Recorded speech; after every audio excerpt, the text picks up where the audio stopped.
todo el equipo del área de computación que ha logrado finalmente, después de tantos años, entonces lograr la formación del Centro Virtual de Computación, siendo un tutor en el posgrado desde hace ya 23 años. Yo sé que ha sido una gestión larga, entonces felicidades por eso y todo lo demás por eso. Bueno, no voy a hablar de un proyecto en particular, lo que voy a hablar de un hecho de nuestros tiempos, que yo creo que es probablemente el hecho más importante que ha habido, la revolución de los datos, y el fondo es tratar de ponerlo en el contexto de los retos que no solamente enfrenta la sociedad global, pero también la UNAM y el Centro Virtual y el Centro de Ciencias de la Complejidad. A ver.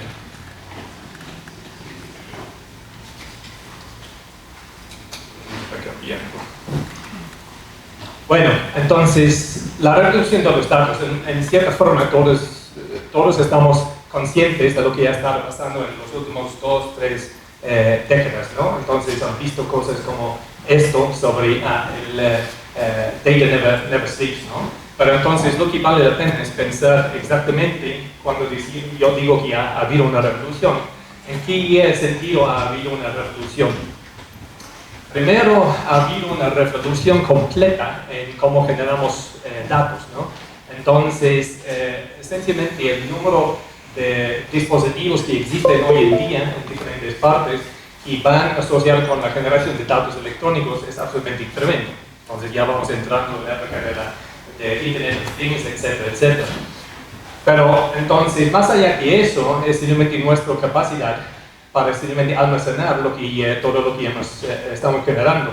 Entonces, muy llamativa, pues entonces puedes ver muchos diferentes fuentes estimados de qué es la capacidad de almacenamiento del cerebro humano, entonces de alrededor de 10 a 100 terabytes, pero todos los libros en el mundo, si no contamos múltiples copias de Harry Potter o algo así, es más o menos 30 a 50 terabytes.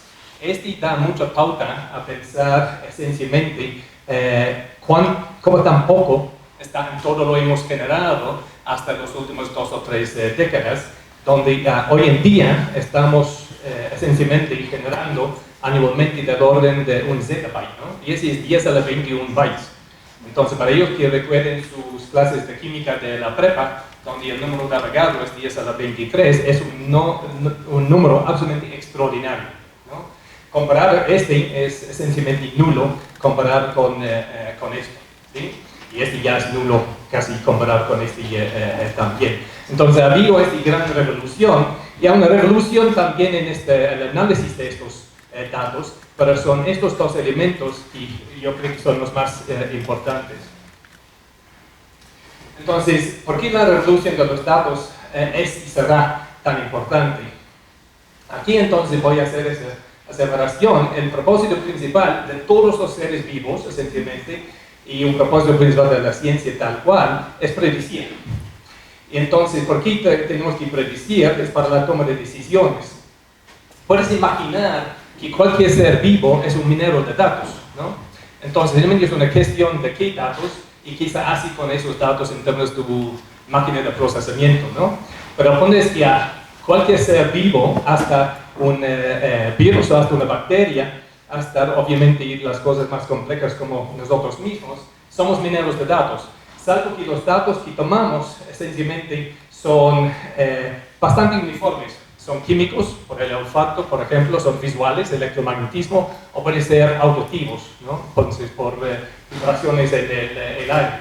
Pero entonces, la evolución misma, esencialmente, ha sido un proceso para simplemente generar mejores mineros de datos, ¿no? Ellos que no minan los datos bien, para ver qué información hay en esos datos que me permiten, en un sentido, tener una mejor supervivencia, entonces mueren, ¿no? Entonces la selección natural en ese sentido es una selección encima de seleccionar los mejores mineros de datos. Y no hay duda que hemos estado minando Big Data, entonces desde el inicio, ¿no? Entonces los datos que tomamos visualmente, auditivamente, por el olfato, es una gran cantidad de datos.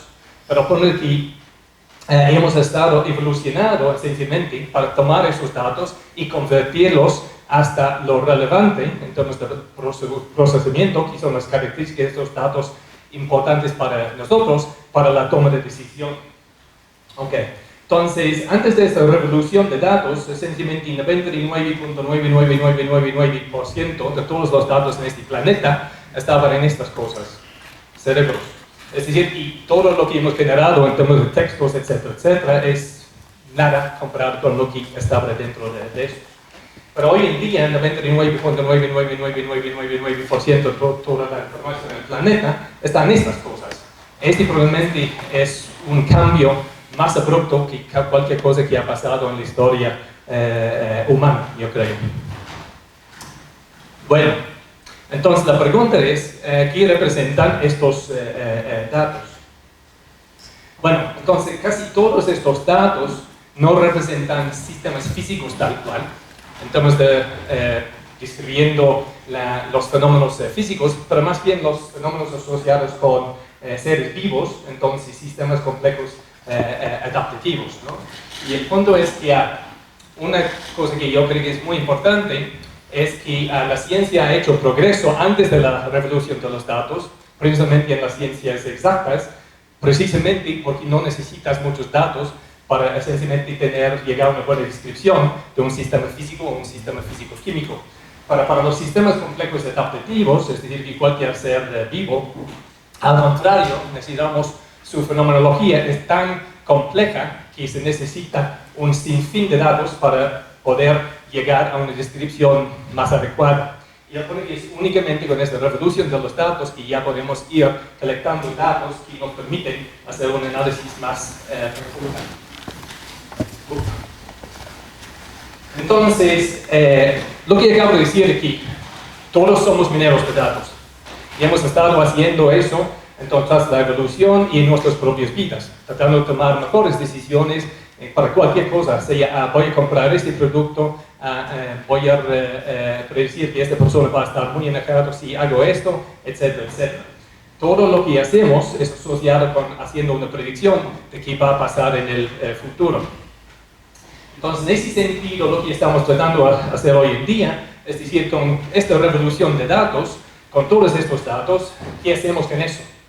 Lo que tenemos es un sistema optimizado para esencialmente tomar datos visuales, auditivos, todo eso a través de nuestros sentidos, pero nadie habla base de datos, ¿no? Hablamos español, inglés, etcétera, etcétera.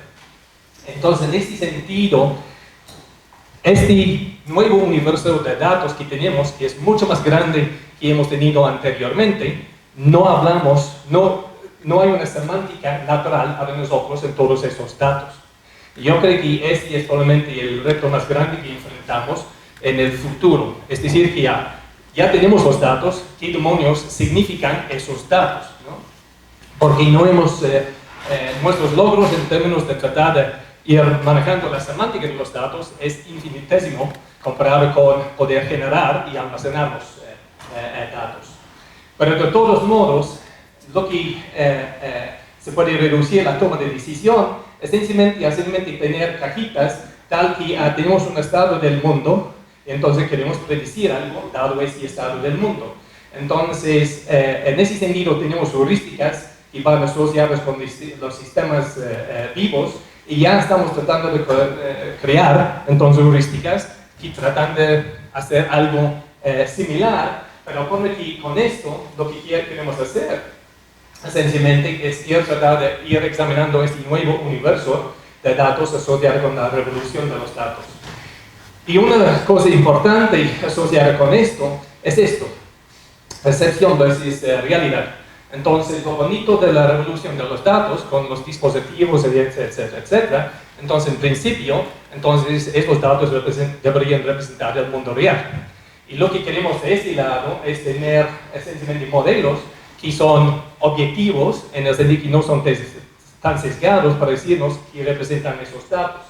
Nuestro problema, entonces, es decir que a todas las heurísticas que hemos desarrollado como seres humanos, esencialmente tienen grandes sesgos, entonces, la manera que convierten estos datos a la toma de decisión. Y, por ejemplo, la obesidad es un problema asociado con tomando datos y convirtiéndolo a una mala decisión en lugar de una buena decisión, ¿no? Okay. Entonces, en ese sentido, cualquier modelito, lo que hay que darse cuenta es que cada decisión, en un cierto sentido, requiere su propio modelo predictivo, ¿no? Entonces, yo puedo hacer muy buenas predicciones en ciertos ámbitos, teniendo mis expertise en ciertas áreas. Pero porque si yo tengo que tomar la decisión, opero con este señor con un tumor cerebral, sí o no, entonces no voy a tomar una decisión buena, ¿no? Lo que quiero decir es que la manera en que podemos convertir esto hasta una buena decisión, es decir, que a una función objetiva y dice voy a hacer una buena decisión, ¿no? Depende de mi grado de expertise en poder crear un modelo que es bien predictivo, ¿no? Okay. Entonces, en ese sentido, una característica muy fuerte de nuestras heurísticas, conocimiento, es esencialmente que podemos contextualizar esto respecto a toda nuestra trayectoria historia de la vida, digamos. Una cosa que es distinto en los algoritmos artificiales, digamos, es que creo que no hay concepto de conocimiento en el sentido de no tenemos algoritmos que entienden lo que están haciendo. Entonces, se puede tener todo un coloquio, toda una conferencia sobre exactamente qué significa eso. Pero pone que entonces yo creo que no tenemos ningún sistema artificial que puede entender la información en el mismo sentido como nosotros mismos que está usando para hacer una predicción. Entonces, en ese sentido, cada heurística esencialmente es una maquinita. Y en ese sentido, las maquinitas, entonces, como yo no soy muy bueno como maquinita para tomar decisiones sobre cirugía, neurocirugía, no es distinto a las máquinas que tenemos aquí. Entonces, no puedes preparar un buen café usando un martillo y no deberías usar una máquina de café para clavar ir metiendo una clavija. Entonces, en ese sentido, cada decisión, acción que tomamos requiere y usa una máquina diferente. Independientemente de si o no usamos inteligencia humana o inteligencia artificial. Entonces, en ese sentido, entonces, la importancia del conocimiento de dominio es absolutamente esencial. Yo creo que la computación es absolutamente fundamental para generar nuevas maneras, para tener nuevo tipo de modelo. Pero sin el entendimiento de la semántica de los inputs y outputs de estos modelos, nunca vas a llegar a un buen modelo. Y entonces me recuerdo del chiste que tenemos en Inglaterra sobre el señor quien pensó que qué suerte tengo, encontré en mi sótano un Da Vinci y un Stradivari. Entonces, desafortunadamente, Da Vinci no era un buen fabricante de violines, y entonces Stradivari era un muy mal pintor. Lo que quiero decir es que no basta tener una caja de herramientas muy buena, lo que necesitas es también el expertise, digamos, para convertir eso a un buen modelo. Y esa es una lección para nosotros en el área de la computación. Me alegro escuchar muchas cosas sobre trabajo interdisciplinario, pero es absolutamente fundamental. No somos capaces tal cual para ir solucionando problemas donde el conocimiento de dominio es tan importante. Entonces, en ese sentido, quisiera nada más mencionar como algo fraterno, digamos, entonces, donde yo creo que es muy importante tratar de buscar sinergias y colaboración con el centro virtual, entonces del Centro de Ciencias de la Complejidad, donde nuestra misión es realizar investigación científica transdisciplinaria de frontera, las ciencias de la complejidad, creando un espacio donde, etc. Pero el punto aquí es que entonces, una parte muy fuerte de nuestra misión es ir tratando de crear recursos humanos, entonces hacer trabajo transdisciplinario en equipo en el fortalecimiento de los métodos modernos asociados a la ciencia computacional. Es decir, no se puede ir abordando entonces estudios de sistemas complejos y los grandes problemas que enfrentamos sin toda una vista de todo este nuevo mundo de la ciencia computacional y la manera en que puede abrir camino a utilizar o aprovechar de la revolución de los datos, ¿no? Y nada más que tenemos varios proyectos, entonces Carlos tiene un gran proyecto con otros ahí en el sector sobre movilidad, pero la idea es que a tener estas cosas completamente interdisciplinarios para tratar de enfrentar los grandes problemas que enfrentamos aquí, no simplemente en nuestro país, pero globalmente. Entonces, para concluir, la revolución de los datos se está generando del orden de un zettabyte de datos cada año. Literalmente estamos ahogando en datos. Entonces yo creo una ley de Moore similar donde estamos generando datos exponencialmente más rápido que nuestra capacidad para analizarlos. En un cierto sentido, para mí es una crisis y entonces muy preocupante. No tenemos la más mínima idea de cuánto conocimiento hay en estos datos.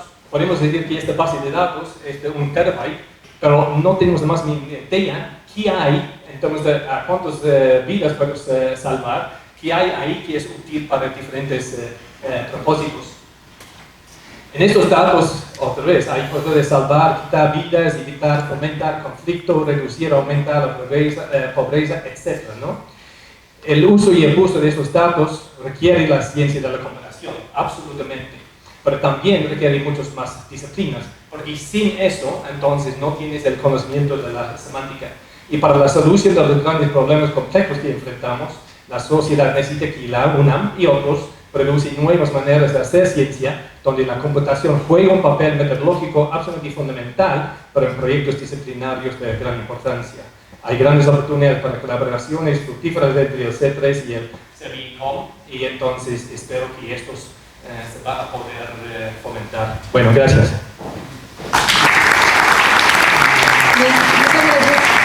Muchas gracias, Christopher, por esta plática tan interesante y tan ilustrativa. Empezamos las preguntas, tenemos tiempo para preguntas.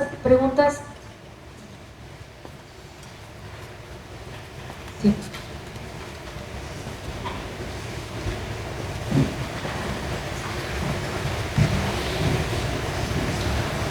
Muchas gracias por la plática, Cris. Yo tengo la impresión de que el término dato como que es manejado de manera burda en toda esta terminología, porque lo que tenemos de información en este orden son señales que censamos de la naturaleza, pues que están ahí, son muchísimas, pero un dato, o sea, implica ya una estructuración, y o sea, si lo vemos en términos de la noción de niveles de sistema, o sea, un nivel de sistema es en el cual está la señal, y otro nivel de sistema está el mensaje, y otro nivel de sistema es donde está la interpretación.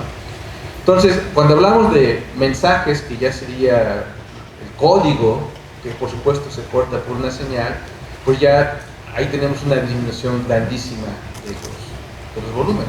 Y luego si hablamos de la interpretación, que es algo que ya corresponde, como tú muy bien dijiste, a la inteligencia humana, que son los que interpretamos, también hay una reducción. Entonces, ¿qué tanto, o sea, mi pregunta es, ¿qué tanto dentro de los sistemas complejos realmente incorpora la noción de niveles de sistema para separar pues los diferentes niveles de fenómeno y abarcar mejor? Porque yo tengo la impresión de que como que lo meten todo en el mismo nivel de sistema, y de esa bueno, que la impresión que me trae es que eso pierde una, digamos, dimensión de análisis sumamente importante, con una tradición muy larga en la historia del pensamiento. No, yo diría, Luis, que entonces, esencialmente la caracterización esencial de un sistema complejo es precisamente eso, la caracterización de estos diferentes niveles y cómo se retroalimenta entre un nivel y otro, ¿no? Entonces, ponerlos todos en el mismo nivel es una equivocación completa,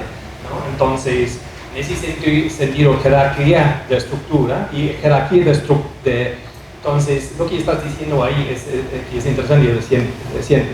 Los sistemas complejos tienen una jerarquía de estructura, escalas de estructura, pero hay una jerarquía de función. Pero entonces lo que estás diciendo es que tienen una jerarquía de procesamiento de información, ¿no? Donde lo que va entre una capa y otra capa, entonces hay diferentes capas de procesamiento.